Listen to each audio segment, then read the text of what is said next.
안녕하세요. 젊은 날의 10기입니다. 탁구 선수 출신으로 현재 지도자이자 스포츠 행정가이자 국제심판까지 스포츠 산업에서 다양한 활동을 하고 계신 안국희 사무부 총장님을 만나보겠습니다. 네, 간단하게 자기소개 부탁드립니다. 소개받은 안국희입니다.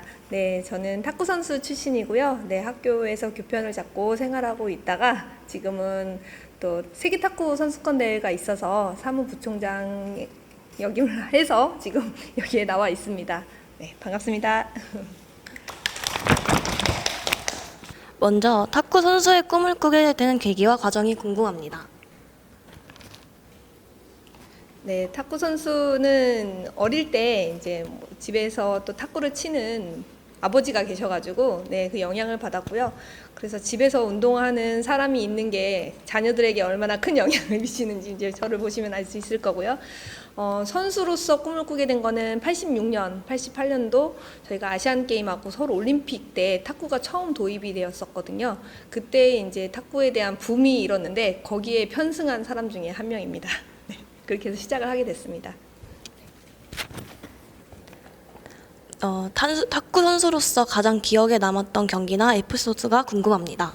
선수로서는 매 경기가 다 기억에 남거든요. 근데 그 중에 뭐 따로 기억에 남는 경기라고 한다면 제가 이제 인생의 갈림길에 이렇게 놓였을 때 이게 이제 계속 운동선수를 할 것인가, 대학으로 갈 것인가, 이제 그렇게 경기를 마지막 시합이 대통령배 대회였거든요. 네, 그때 대회 때 이제 입상을 하면서 대학을 갔거든요. 이제 그때 IMF가 온다는 소문이 있어서 대학으로 진로를 바뀌게 됐는데 인생에 있어서 큰 갈림길을 갖다 준 대회였습니다. 선수 시절 생활 루틴이나 징크스는 따로 없으셨나요? 징크스나 이제 뭐 그런 거는 따로 없었고요. 루틴이 좀 있었는데요. 경기 전에 이제 보통 다른 사람의 경기를 조금 먼저 본다면 굉장히 이제 좋았죠. 근데 그때 미디어가 많이 발달을 하지 않아서 오히려 이제 선수들이나 아니면 다른 동료들의 경기를 좀 지켜보고 그거를 머릿속에 좀 이미지화하고 준비를 하고 갔을 때는 경기를 좀 잘했고요. 그렇지 못했을 때는 좀 경기가 어려웠었습니다. 선수 시절 이후 체육교사를 결정하게 된 계기는 무엇인가요?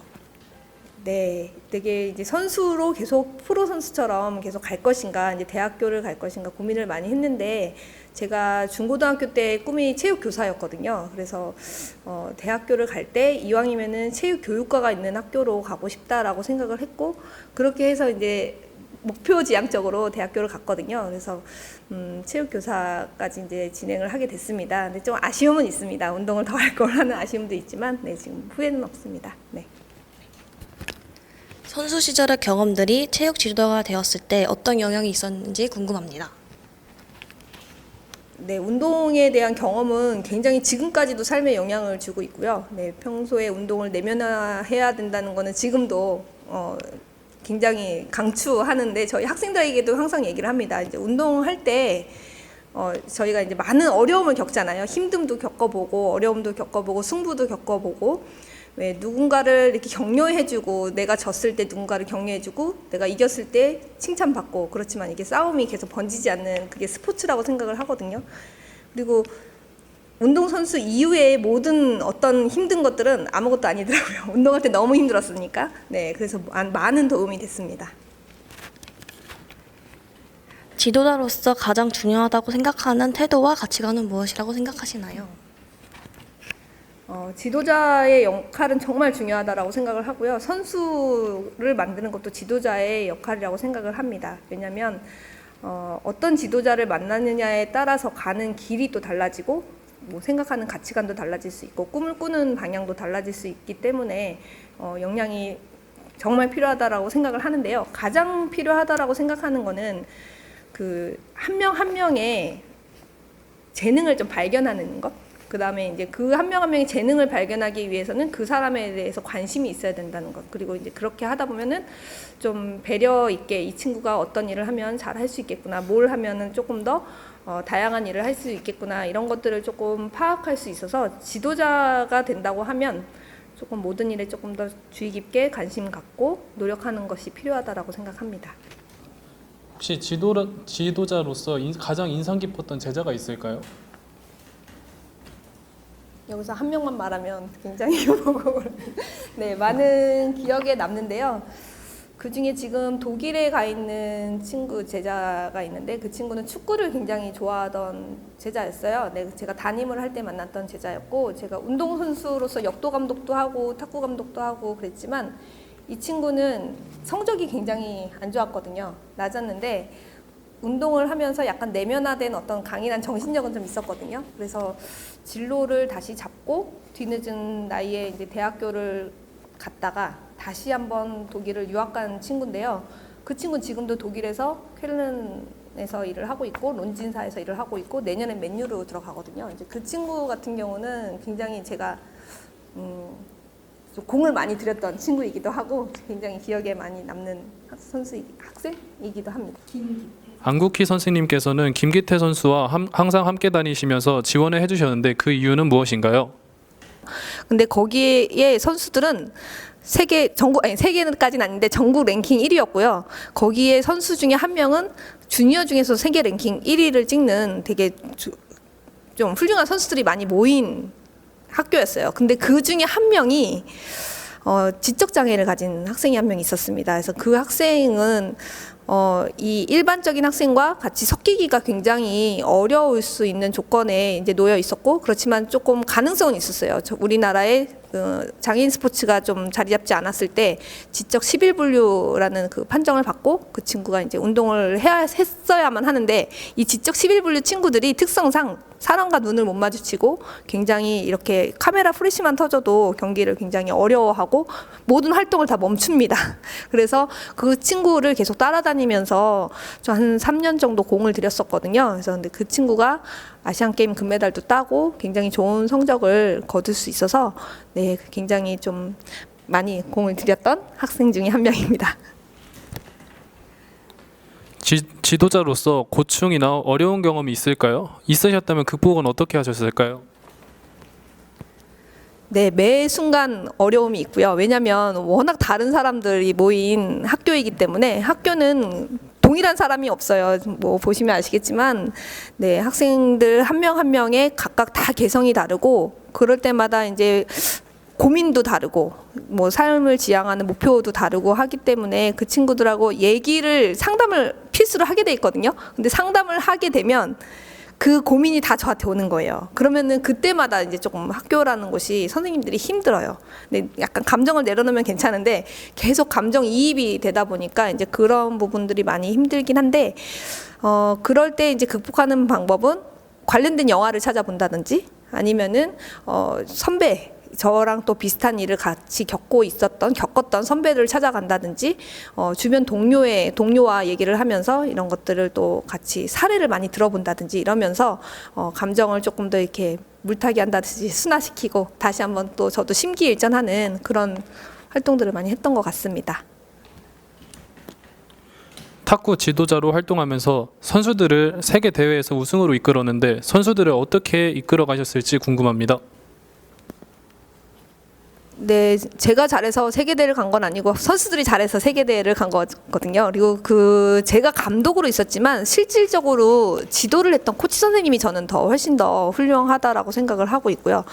제가 잘할 수 있는 거는 제가 운동을 해봤기 때문에 그 선수가 역도든 탁구든 대회를 나가면 선수들이 무엇이 필요한지 좀 빨리 알아요. 남들보다는 그냥 행정적으로 찾아다니는 사람보다는 선수가 음식은 어떻게 먹고 시합을 준비해야 되는지, 그다음에 잠자리라든지 바이오리듬을 어떻게 체크해야 되는지, 그다음에 국제 대회에서 연습 시간은 어떻게 부여받아서 해야 되는지 그런 것들을 좀 사전에 체크하고 준비하고 대회를 할 수 있어서 좀 좋은 성적을 거둘 수 있었지 않나 싶고요. 근데 저는 이미 만들어진 실력을 갖춘 선수들을 제가 인솔해서 간 거라 모든 것은 제가 봤을 땐 코치 선생님, 선수, 저 3박자가 잘 맞아서 됐다라고 생각을 합니다. 젊은 선수들과 지도자를 꿈꾸는 청년들에게 조언과 마음가짐 한마디 부탁드립니다. 선수를 꿈꾸는 학생들은 지금 굉장히 많아요. 지금 초등학교, 중학교, 왜냐하면 지금 이렇게 꿈꾸는 학생들이 많아졌다는 거는 저희 때는 장래희망 꿈 적으라 그러면 대통령 적었거든요. 그 다음에 요즘에 많이 적는 유튜버, 그 다음에 이제 운동선수 요즘에 좀 많이 적거든요.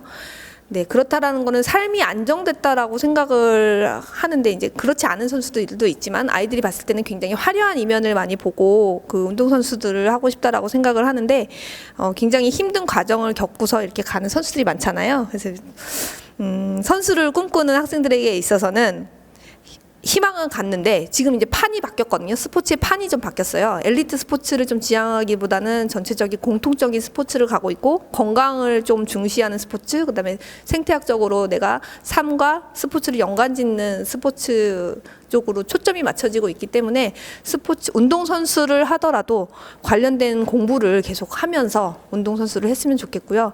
그다음에 지도자라면 이제는 선수 중심의 어떤 기술 중심의 지도보다는 선수 한 명 한 명의 진로까지도 끌어줄 수 있는 지도자가 되어야 되기 때문에 사전에 준비해야 되는 게 되게 많습니다. 이렇게 영상 분석을 통해서, 왜냐면 요즘엔 다 영상을 보는 세대이기 때문에 영상 분석을 지도자가 먼저 해야 되고요.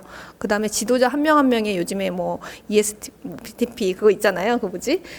MBTI. 네, 그런 것처럼 개인의 특성에 대해서 또 분류가 4개가 아니라 16개, 그다음 32개 뭐 이런 식으로 굉장히 세분화되거든요. 그 부분에 대해서도 계속 연수를 해야 될 것 같고, 상담을 잘못하게 되면 학생들이 굉장히 비관에 빠지는 경우가 많아서 상담 기술은 정말 필수일 것 같습니다. 네. 다음으로 이제 국제심판 관련해서 질문을 드리도록 하겠습니다. 우선 국제심판을 준비하게 되신 계기가 궁금합니다. 처음에는 탁구를 거의 떠나 있었어요. 왜냐면 제가 탁구 선수 생활을 너무 오래 하다 보니까 새로운 일을 하고 싶었고, 임용고시를 준비하면서 한 번에 붙지 못하고 이제 좀 어렵게 붙었어요. 왜냐면 임용고시라는 게 전 종목을 다 준비를 해야 되거든요. 뭐 체조, 육상, 뭐 수영 뭐 다 많이 해야 되는데, 이런 것들을 하다 보니까 굉장히 그쪽 종목에 또 많이 매력을 느껴서 탁구란 종목을 거의 솔직히 안 했어요. 너무 오래 했으니까 다른 것 좀 해보자. 네, 그러면서 딱 들어오니까 탁구가 너무 많이 또 달라진 거예요. 그래서 이걸 어떻게 다시 이제 하지? 하다가 이제 룰 공부를 다시 해보자. 그래서 룰을 공부하다 보니까 재미없잖아요. 그래서 직접적으로 이 룰을 써먹을 수 있는 심판이 한번 돼봐야 되겠다. 해서 현장에 딱 갔는데 탁구 심판들이 대부분 생활체육 분이시고요. 선수 출신은 10%도 안 돼요. 네, 그러다 보니까 좀 오히려 이점을 받았죠. 선수 출신이니까 생활체육인들이 못 보는, 좀 공도 빨리 보고 상황도 빨리 보고 하다 보니까 나름 또 약간 우쭐한 마음도 생기고 네, 재미있더라고요. 그래서 그렇게 해서 3급 심판 원래 도전해야 되는데 선수 출신들은 또 바로 1급을 줍니다. 요즘에 이제 일반인들은 보통 3급, 2급, 1급 이렇게 올라가는데요. 선수 출신들 1급 보고 2년이 지나면 국제심판을 시험을 볼 수 있는 자격이 주어지거든요. 그래서 그렇게 해서 국제심판까지 도전을 하게 돼서 또 재밌게 활동을 하게 됐습니다. 그러면은 심판이 되겠다고 이제 결심을 하신 이후로 심판이 되기 위해서 따로 준비하신 일 같은 건 있을까요? 네, 일단 국내 심판 볼 때는 이게 동체 시력이라 그러잖아요. 동체 시력이 나이가 들면 들수록 떨어진다라는 거를 굉장히 많이 느꼈어요. 왜냐면 계속 이제 시선이 고정화된 업무라든지 책을 본다든지 이렇게 하다 보니까 아무리 아이들하고 운동을 많이 한다 그래도 그런 능력이 좀 떨어졌다라고 느끼는 순간이 있더라고요. 그래서 일부러 어떤 심판들은 어떤 교육을 받나 우리나라 그걸 찾아봤더니 없어요. 그래서 이제 국제 심판들, 다른 나라, 다른 선수들, 종목 선수들한테 물어봤더니 지나가는 차 있잖아요. 지나가는 차를 바라보고 그 안에 사람들의 옷이라든지 어떤 행동 이런 것들을 얼마나 눈으로 포착할 수 있는지를 하는 연습을 하면 도움이 된다 그래서 했는데 진짜 도움이 되더라고요. 그래서 그런 연습을 좀 했고요. 그 다음에 이제 국제 심판이 돼야 되는데 소통이 안 되면 안 돼서 영어 공부를 조금 열심히 했습니다. 아까도 잠깐 말씀해 주셨는데 심판에도 자격 급수가 있다고 말씀해 주셨는데요. 1, 2급에 머물지 않고 국제 심판으로 승격하시게 된 과정과 그 이유가 궁금합니다. 일단 1급, 2급, 이제 1급 딱 심판을 돼서 국내 시합을 보다 보니까 우리 탁구가 이제 탁구 생태계를 조금 더 제가 선수할 때보다 생태계를 심판이 조금 더 많이 알게 되더라고요. 왜냐하면 경기만 보는 게 아니라 경기를 구성하는 방식, 그다음에 경기장을 구성하고 있는 것들, 그다음에 마케팅, 그다음에 오버레이 구성, 그다음에 뭐 사람들 간의 소통 이런 것들을 심판이 담당하고 있구나라는 생각을 딱 들면서 굉장히 매력적인 직업으로 다가왔어요. 근데 실상 들어오니까 직업으로서 가지기에는 굉장히 그런 생태가 어려워요. 약간 봉사직으로 할 수밖에 없는 그런 입장이라서 한번 이 부분을 조금 더 개선시켜보고 싶다라는 생각도 들었고, 국제 심판이 된다면 다른 나라 여러 나라 사람들을 내가 가지 않고도 많이 어느 장소에서 다 만날 수 있잖아요. 뭐 덴마크 안 가도 덴마크 심판이 오는 거고 프랑스 심판이 오는 거고, 그 사람들과 교류할 수 있는 장이 될 수 있다라고 생각을 해서 국제 심판을 준비하게 됐습니다. 국제 심판과 다른 심판과의 차이점이 궁금합니다. 일단 국제 심판은 그러니까 대회마다 그게 있어요. 생활체육 대회가 있고 선수들이 뛰는 대회가 있고, 그 다음에 이제 그 국제 대회가 또 있잖아요. 등급이 있는데 일반 심판들은 그 배정 자체가 어렵죠. 아무래도 이제 그 공을 보는 난이도라든지 속도라든지 선수 조직 관리라든지 이런 것들이 어렵기 때문에 국제 심판이 되면은 조금 더 높은 레벨의 시합을 볼 수 있고 내가 거기 참여할 수 있다라는 장점이 있습니다. 네, 추천드립니다. 일반인들도 할 수 있습니다. 네. 그러면 국제 심판으로 활동하면서 기억에 남는 에피소드는 무엇인가요? 예전에 프랑스에 테러가 있었어요. 테러가 있어서 주니어 세계대회인데 원래는 그때는 제가 행정가로서 가게 되어 있는데 우리나라에서 가기로 했던 심판분들이 테러가 나니까 굉장히 무서워하는 거예요. 근데 제가 어디선가 그때 예전에 수업을 들었는데 오히려 프랑스는 테러가 나거나 전쟁이 났을 때 오히려 축제를 한대요. 우리는 그런 테러 따위에는 아무렇지도 않다. 오히려 그래서 더 파리 개선문 그 앞에를 축제거리로 만들고 뭐 그렇게 한다 해서 테러가 난 다음이라면 조금 더 안전할 수도 있겠네. 그럼 제가 가겠습니다 해서 자원을 했어요. 근데 아무도 안 가는 상태라 다들 원래는 먼저 간다고 하면 쟤 왜 저래 뭐 이럴 수 있는데 간다고 하니까 다들 갔다 오라고 그래서 제가 그때 처음 기회를 받은 제가 국제 외국에 나갈 기회가 그렇게 사실상 오지 않거든요. 경력이 정말 큰 대회 세계 주니어 대회에 배정을 받아서 가게 된 거죠. 갔더니 정말 좋았어요. 네, 정말 축제였고 네, 그래서 저는 그때 그 생각을 했습니다. 기회는 왔을 때 잡아야 되는 거다. 네, 그리고 그 선수들한테도 요즘에 저희 어린 친구들한테도 얘기해 주는 게 책을 볼 때 나와 대입해서 봐라. 내가 어떤 일에 어떤 상황에 놓여질지 모르기 때문에, 그리고 기회가 언제 왔을 때 그 기회를 딱 선택할 수 있는 거는 내가 알고 있냐 모르고 있냐의 차이인 것 같거든요. 네, 그렇습니다. 심판 활동을 하시면서 겪었던 어려운 점이 있을까요? 심판 활동은 굉장히 어렵습니다. 매 순간 오심, 남들이 느끼지 못하는 나만의 내가 느끼는 오심도 있고요. 네, 그 다음에 상황적으로 주어지는 오심도 있고요.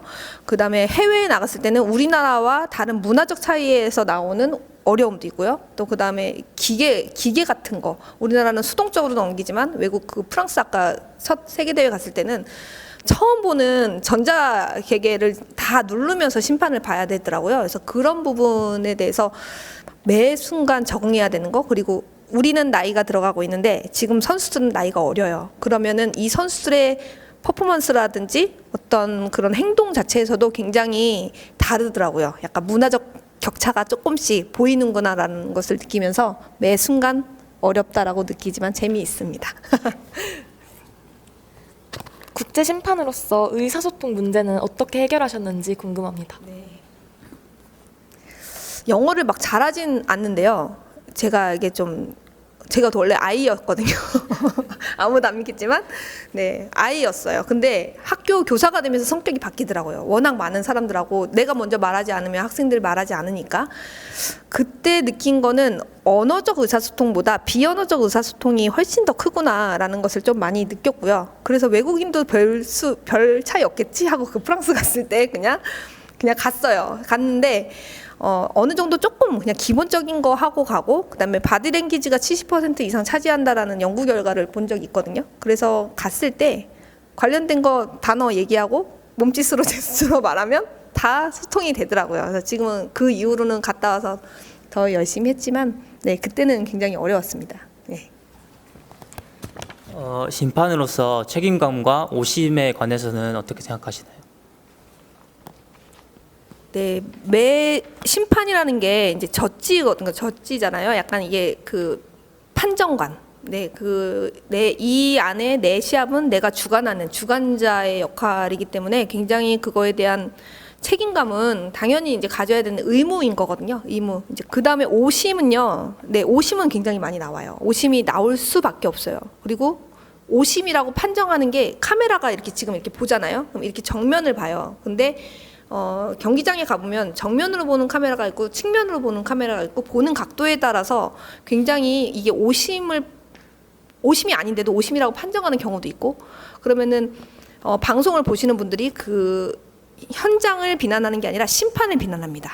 네, 그 비난에 대해서 이제 견딜 수 있는 내성, 네, 이런 게 좀 필요하고 내가 그 내성을 가지려면 내가 가진 그 종목에 대해서 룰에 대해서 잘 알고 있으면 내가 나 오심을 했어. 그랬을 때 빨리 인정할 수 있거든요. 나 지금 오심한 거야. 그럼 바로 인정하면 되는데 이제 그게 애매하게 룰에 대해서 숙지하지 않으신 이제 심판님들이나 많이 그랬을 경우에는 굉장히 고민을 하게 되거든요. 그때 이제 오심과 책임감에 대해서 많은 생각을 하게 됩니다. 그래서 지금도 그 문제는요. 모든 심판, 어저께도 심판 교육이 있었는데 전체 심판들이 겪는 문제 중에 하나라고 생각을 합니다. 심판이 가져야 할 가장 중요한 능력은 무엇이라고 생각하십니까? 일단 첫 번째는 룰에 대한 정확한 숙지는 당연한 거고요. 두 번째는 오심과 오해를 판단하는 능력. 그러니까 오심과 내가 이 상황을 오해하는 거죠. 그래서 맥락적으로 이해할 수 있는 능력이 필요하다고 생각하고요. 또 이건 이거야 딱딱 선택할 수 있는 그런 판단력 그런 것들이 좀 필요해서 평소에 연습할 때 심판들은 그런 연습을 미리 하기도 합니다. 네. 한 인터뷰에서 선수나 지도자가 체력 소모가 많다면 심판은 정신력 소모가 굉장히 심하다라고 말씀하셨습니다. 심판직을 수행할 때 필요한 정신력을 기르기 위해서 어떤 노력을 하셨는지 궁금합니다. 그 선수는 경기 상황을 정신력 당연히 쓰이겠지만 내 경기만 보면 되지만 심판은 경기하는 선수를 봐야 되고요. 그 다음에 지도자의 어떤 그런 것도 봐야 되고 그 다음에 관중을 봐야 돼요. 그리고 전체적인 경기장의 흐름을 봐야 되거든요. 그래서 그런 것에 대해서 굉장히 피곤함을 많이 느끼는데 그럴 때 가지고 있는 게 그 심판 들어가기 전에 루틴.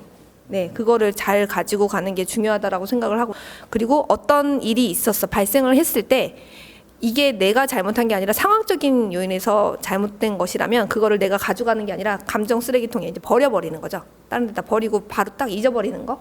네, 그게 좋은 것 같고 만약에 내가 잘못한 게 있다면 경기가 끝나고 돌아왔을 때 다시 이렇게 저는 리마인드 하거든요. 그래서 적어보고 다음에 그 실수가 다시 나오지 않도록 하는 거 그게 차곡차곡 쌓이다 보면은 조금 더 감정적으로도 강해지는 것 같다라고 느낍니다. 네. 그럼 선수가 경기를 이기기 위한 마음가짐을 가지고 출전한다면 심판으로서는 어떤 마음가짐으로 경기에 임하시는지 궁금합니다.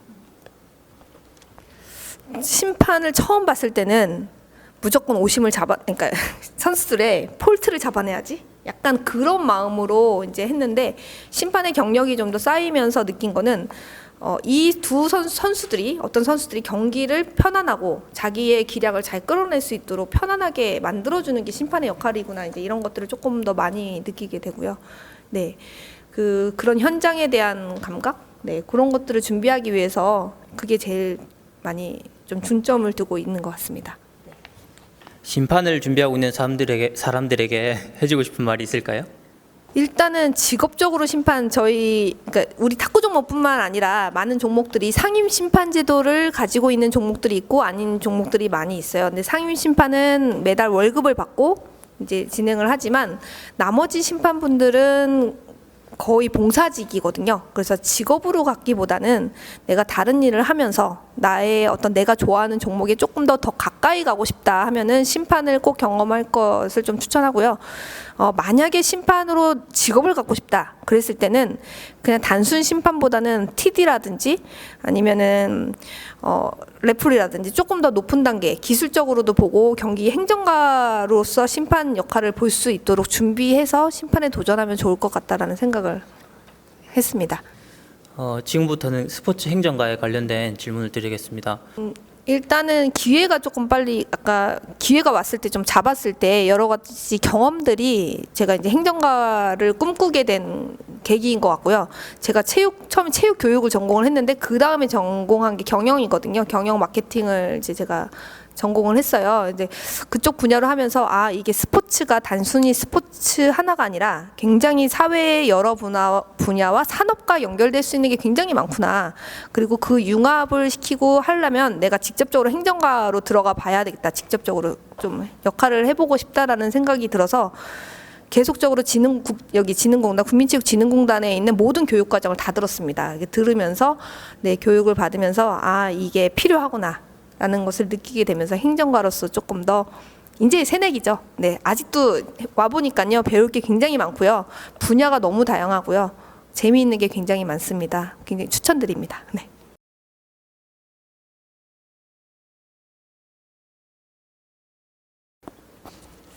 행정가로서 핵심 역량은 조직화하는 능력이라고 생각을 하거든요. 이제 모든 업무가 굉장히 다양하잖아요. 그거를 로직을 잘 짜서 어떤 분야의 적재적소에 내가 배치할 수 있을 것인가. 이제 두드림 스포츠 협회의 이사장을 맡고 계신데 협회 소개와 이사장을 맡게 된 계기가 무엇인가요?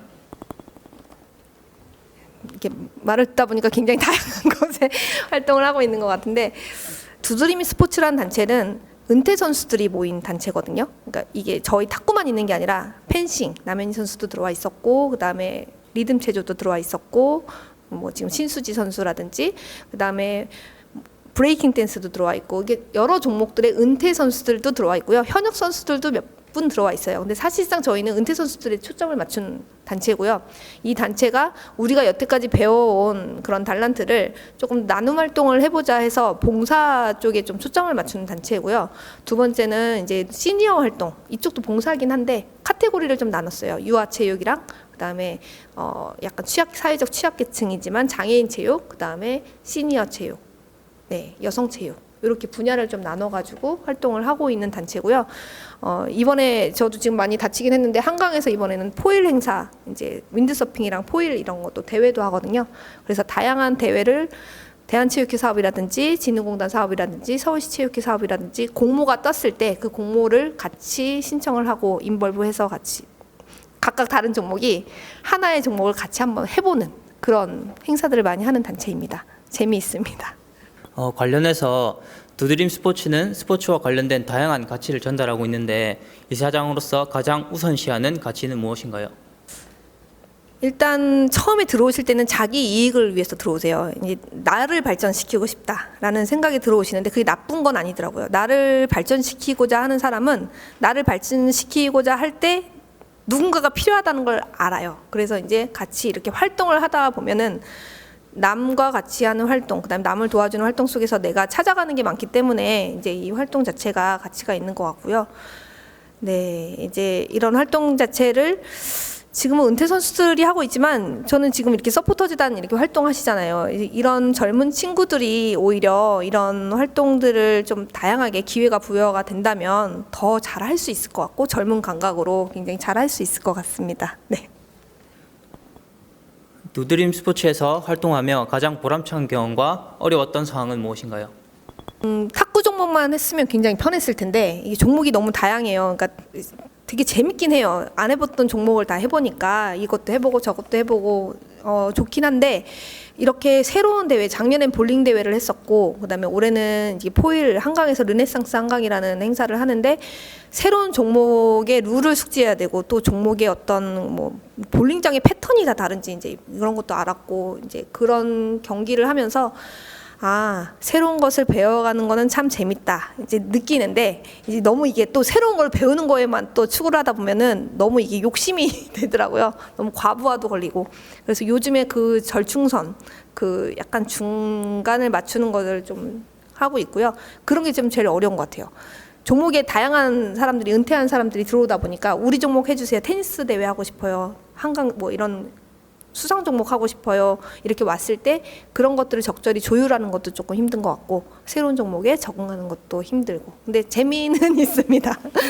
두드림 스포츠 이사장에 이어 대한탁구협회 전무이사로 활동하고 계신데 어떤 일을 맡고 계신가요?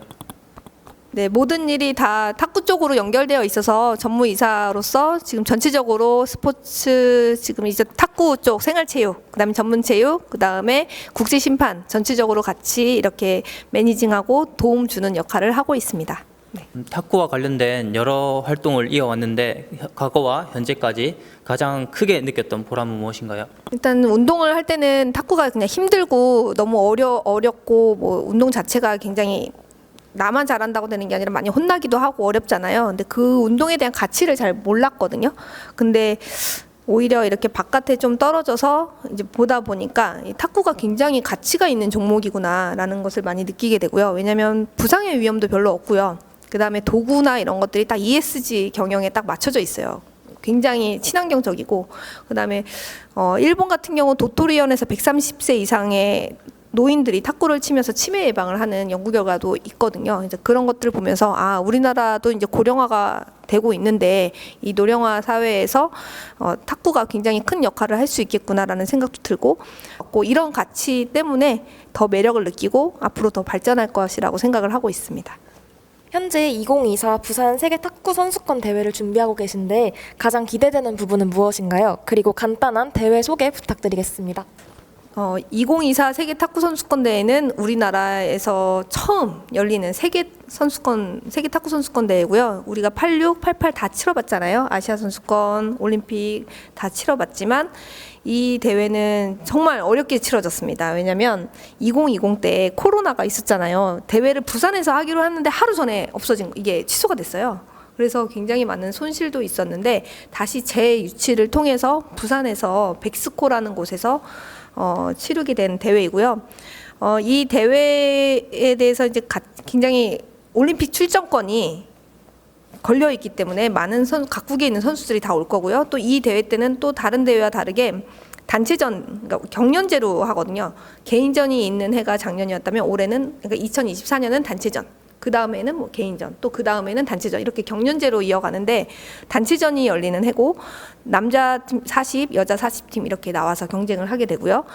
또 하나로는 이 대회 때 서밋 행사가 있고요. AGM 행사가 동시에 열립니다. 그래서 국제회의가 열린다라는 거는 많은 나라의 정상급에 있는 사람들이 온다라는 거고요. 그런 국제 이벤트까지 같이 겸하고, 또 이때 그냥 단순 대회만 하는 게 아니라 약간 문화적 가치를 같이 넣어서 스포츠 이제 대회를 이벤트를 진행할 계획이기 때문에 그런 부분에 대해서 굉장히 저는 개인적으로도 준비에 대해서 박차를 가하고 있고요. 앞으로 이게 역사적으로 남잖아요. 그랬을 때 후대에 86, 88 지바 세계 탁구 선수권 대회가 있지만 2024 대회를 통해서 많은 지금 전쟁 국가도 있고 약간 지금 이슈가 있는 나라들도 있지만 평화의 세계 탁구 선수권 대회였다라는 말을 들을 수 있도록 준비를 좀 해보고 싶습니다. 그러면 대회에 많은 관심을 위해서 한마디 부탁드리겠습니다. 일단 부산하면 딱 느껴지는 게 있잖아요. 뭔가 이렇게 딱 놀러 가는 것 같고 네, 이렇게 부산 바다가 있고, 네, 백스코라는 곳에서 세계 탁구 선수권 대회라는 문화 축제가 열리는데요. 탁구 대회지만 문화적으로도 굉장히 이제 가치가 있는 거고, 역사적 한 이벤트에 내가 그 대회에 함께 있다라는 것 자체만으로도 다른 나라 가보지 않고도 그 경험을 내가 가질 수 있는 거기 때문에 많이 참여하셨으면 좋겠고요. 여기에 또 특별하게 생활체육대회를 같이 합니다. 국제대회 끝나고 생활체육대회를 같이 열기 때문에 대회 실제 선수들이 했던 경기장에서 실제 밟아볼 수 있다라는 어떤 이벤트가 있기 때문에 그런 것도 굉장히 좀 가치가 있을 것 같고요. 세계 탁구 선수권대회 오면은 여지껏 경험하지 못한 경험을 느낄 수 있게 저희도 준비를 잘 하도록 하겠습니다. 이제 마무리 질문 드리겠습니다. 지도자, 스포츠 행정가, 국제 심판, 그리고 앞으로 다가올 활동에서 스스로 어떤 모습을 기대하고 계시는지, 그리고 최종 목표가 무엇인지 궁금합니다. 제가 목표가 계속 바뀌는 편이라 네, 저는 멘토들이 항상 필요합니다. 그래서 제가 하고 싶은 게 굉장히 많았어요. 그러니까 운동할 때 못 해본 걸 다 해보리라. 네, 그래서 앞으로의 저의 모습은 아직은 모르겠습니다. 모르겠지만 스포츠 하나는 좀 중요한 게 사회적 통합을 이루는 거는 스포츠밖에 없다라고 생각을 합니다. 굉장히 지금 개인주의적인 활동으로 많이 가고 있잖아요. 그래서 그 부분을 하나로 엮을 수 있는 게 뭐가 있을까 생각을 했을 때 스포츠밖에 없다라고 생각을 하고, 그래서 그 스포츠의 중심에 뭐 탁구도 있고 뭐 여러 가지 종목이 있지만 제가 잘하는 게 탁구이기 때문에 탁구를 통해서 사회 통합을 이룰 수 있는 어떤 시스템을 만들어 보고 싶고, 그것을 통해서 많은 사람들이 이 스포츠 쪽에 인벌브가 돼서 같이 좀 함께 즐겁게 건강하게 사는 그런 세상을 좀 만들어 보는데 일조하고 싶은 꿈을, 소박한 꿈을 가지고 있습니다. 마지막으로 스포츠 산업의 종사를 꿈꾸고 있는 청년들을 위한 한마디 부탁드리겠습니다. 보통 이제 학생들을 만나면 자기가 전공하고 있는 분야가 이제 다 거기에 이제 몰입을 해요. 근데 거기에 몰입을 하는 거는 저는 1, 2학년 때까지인 것 같고요. 1, 2학년 때 빨리 방향을 잡고 그쪽에 공부는 쫙 매진을 하고, 그 이후에는 이 분야와 어떤 분야가 연결지을 수 있는지를 좀 다양한 각도로 좀 생각해 보는 게 좋을 것 같고요. 그 대입시키는 과정이 가장 중요한 것 같아요. 그게 대입이 됐을 때 정말 많이 분화가 되고요.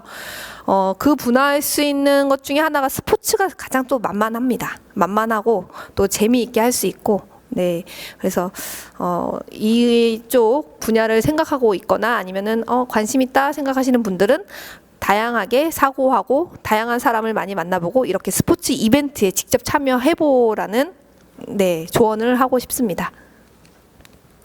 이상으로 인터뷰 마무리하겠습니다. 감사합니다. 감사합니다.